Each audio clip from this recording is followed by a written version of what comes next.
Praise the Lord. யாத்ராகமம் 4:12.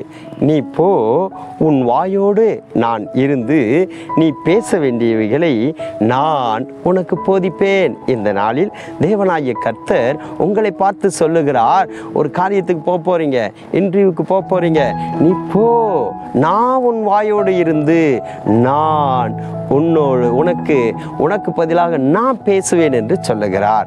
அங்கே மோசே, ஆண்டவரே நான் திக்குவாய், நான் மந்தனாவும், நான் எப்படி பார்வோன்ட்ட போய் நிற்கணுமே அப்படின்னு சொன்னான். அந்த மோசையை பார்த்து சொன்னார், நீ போ, நான் உன் வாயோடு இருப்பேன் என்று சொன்னது போல கர்த்தர் இன்னைக்கு உங்களை பார்த்து தான் சொல்றார், நீ போ, தைரியமாய் அந்த இன்டர்வியூ போய் அட்டன் பண்ணுங்க. கர்த்தர் தம்முடைய வார்த்தையை உங்க வாயிலே வைக்கிறார். சங்கீதம் 32:8 நான் உனக்கு போதித்து நீ நடக்க வேண்டிய வழியிலே நான் உன்னை நடத்துவேன், நீ நடக்க வேண்டிய வழியை உனக்கு நான் காட்டுவேன். கர்த்தர் இன்றைக்கு உங்களுக்கு போதித்து உங்களை நடத்துவார்.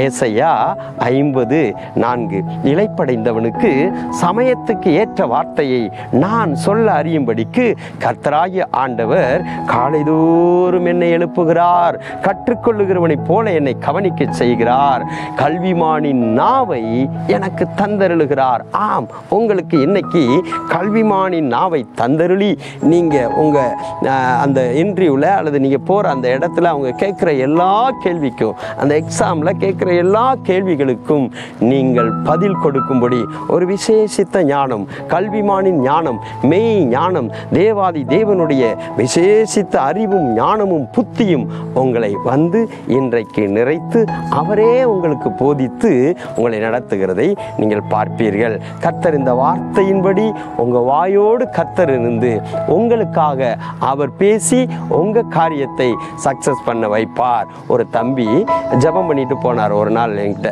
அப்போ அந்த இன்டர்வியூவில் போயின உடனே அவங்க கேட்ட கேள்விக்கு இவருக்கு ஒன்றுமே பதில் தெரியல. ஆனால் அவர் அவர் அறியாமலே சில பதில்களை சொல்லியிருக்கிறார்.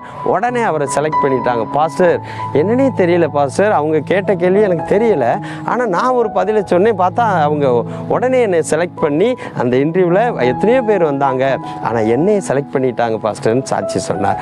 அதே போல் தேவனாகிய கர்த்தர் இன்றைக்கு இயற்கைக்கு அப்பாற்பட்ட விசேஷித்த ஞானத்தை கொடுத்து கர்த்தர் உங்களுக்காக அவர்களோடு உங்கள் வாயிலிருந்து பேசி உங்கள் காரியத்தை கைகூடி வர பண்ணுவார். நீங்கள் ஆசீர்வாதமாக இருப்பீர்கள், அற்புத சாட்சியாய் மாறுவீர்கள். இந்த வார்த்தையின்படியே கர்த்தர் உங்களை ஆசீர்வதிப்பார். ஆமென்.